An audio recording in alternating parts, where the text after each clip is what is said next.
శ్రీ కొణిదల పవన్ కళ్యాణ్.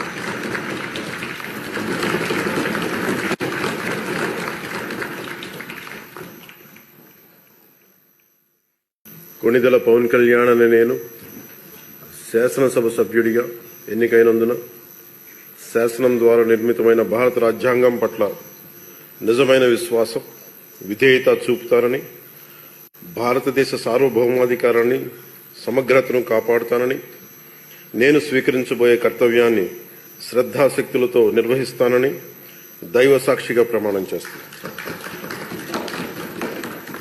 ఆంధ్రప్రదేశ్ శాసనసభ సభ్యుడైన కొణిదల పవన్ కళ్యాణ్ అనే నేను సభా నియమాలకు కట్టుబడి ఉంటానని, వాటిని అనుసరిస్తానని, సభా మర్యాదలను పాటిస్తానని, సాంప్రదాయాలను గౌరవిస్తానని దైవ సాక్షిగా ప్రమాణం చేస్తున్నాను.